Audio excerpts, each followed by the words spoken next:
Everyone is part of a bigger story. It's a bigger story than you can imagine.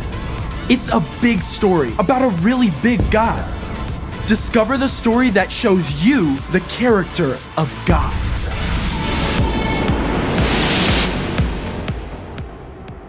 Hey, I'm Caleb, and I want you to check out my Bible.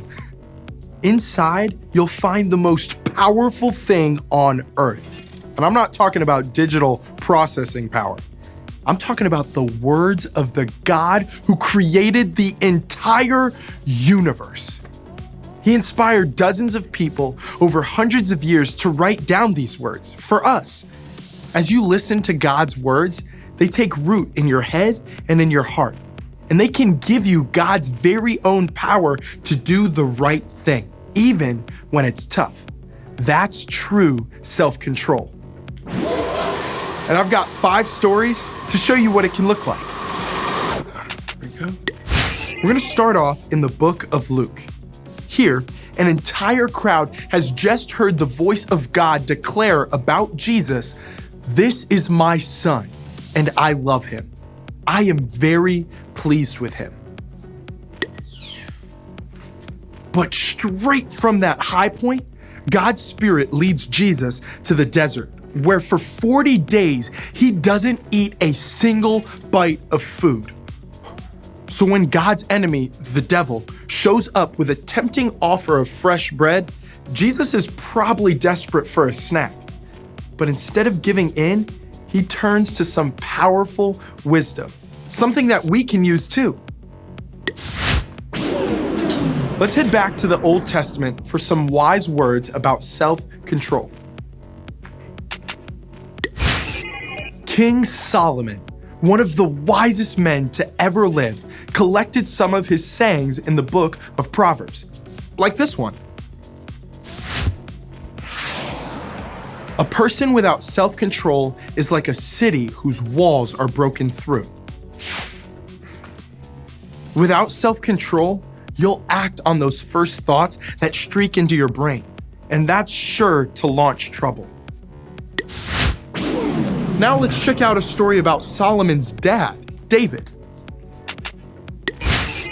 Here, God has chosen David as the next king, but the current king, Saul, is jealous and has even tried to kill David. David and his followers are on the run, and with Saul close behind, they hide out in a cave. That's when Saul needs a porta-john and decides to use the very same cave. Now, David's got a golden opportunity to get revenge or hold his temper. Let's check out some more wisdom from Solomon in Proverbs. Here, we discover another key to self-control. The words of thoughtless people cut like swords, but the tongue of wise people brings healing. Every single word you speak has the power to heal or to destroy. So controlling what comes out of your mouth couldn't be more important. Let's stay right here in the book of Proverbs as we wrap up. Solomon offers yet another amazing word picture. If you find honey, eat just enough. If you eat too much of it, you will throw up. Bottom line, too much of a good thing is not a good thing. Keeping a tight rein on what we say and do is tough, but with God's help, it is possible. That's true self-control. And I can't wait to see how it shows up in you and me.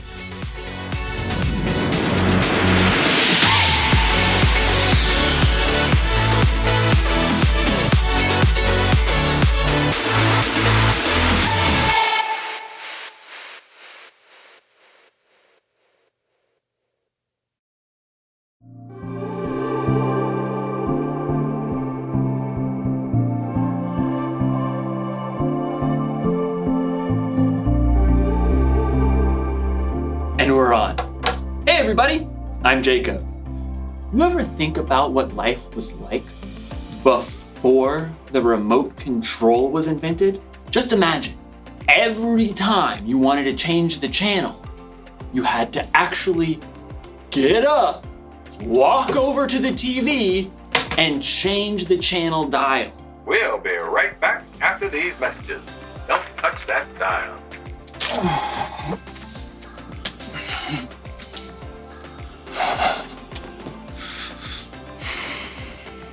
I should appreciate you more.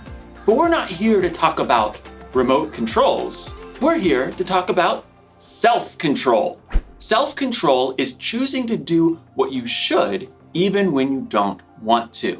Hey, wouldn't it be cool if we had a remote control for ourselves? An actual self-control? That way, if I was ever feeling bored or something, I could just, change the channel. Like, all right, you varmint. You've met your match. I'm the fastest channel switcher on this side of the Colorado. Sure is lonely out in space. Fall back. Picks his target. Pass! Sorry, Miss Ackerman. Dance party! I'm the Turquoise Avenger. I knight thee! Can't stop dancing! Can't stop dancing! Things are getting out of hand! Scalpel! Whoa! Finally, I had to take the batteries out. That was trouble. In today's story, we'll find out that when you lose control, trouble is exactly what you'll get. We'll be right back. Don't touch that dial.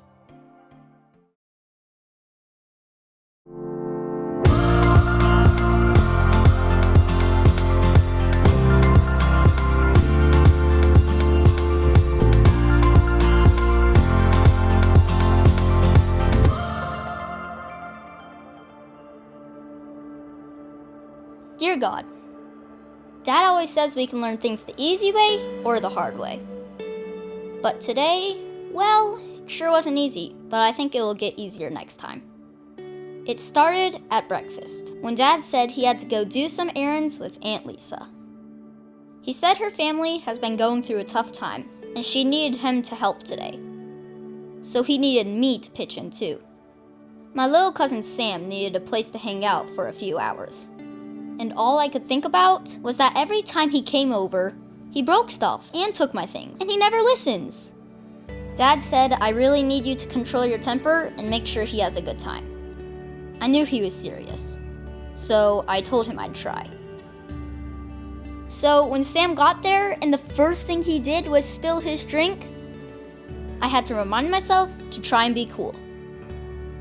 Then when he didn't listen, when I told him not to feed the fish too much, I almost lost it. But at least he helped me try and clean it up. Sort of. I couldn't keep up with him. I thought it would be good if we tried to play some Brickbusters. And that worked for a while, but he broke the controller. He broke my controller! How do you even? I almost lost it again. God, if I hadn't taken a breath and remembered Proverbs, I think I would have really messed up. So Sam and I drew some treasure maps and made up stories about them. It worked for him, and it worked for me. God, thank you so much for helping me think of that. I think it saved the day. Aunt Lisa looked tired, but she gave me the biggest hug. So did Sam. And he asked his mom if he could come over and play with me again. God, thank you for teaching me about self-control. Sincerely, Zach.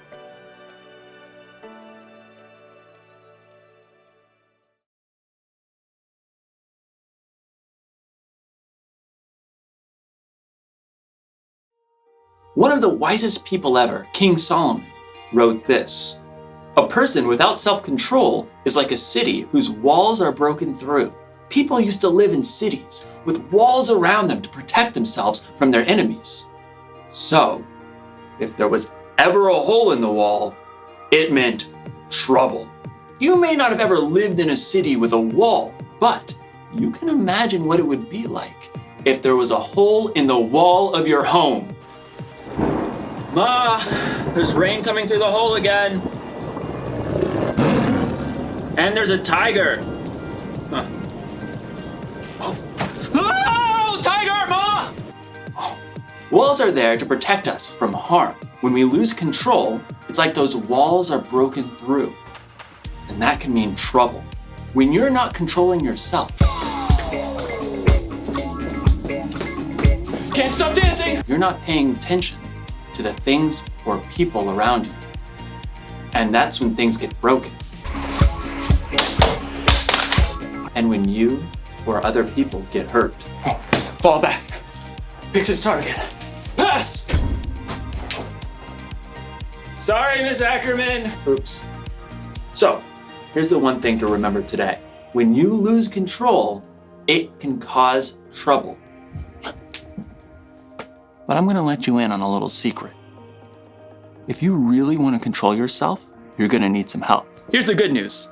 Self-control is a fruit of the Spirit. That means when you put your trust in Jesus and follow Him, the Holy Spirit will be there to help you keep control. Because control is something everyone needs. It's okay. It's fixed now. Oops. Well, I reckon it ain't then. Time to ride off into the sunset. Partner. Come on, Bessie, let's go! Yeah!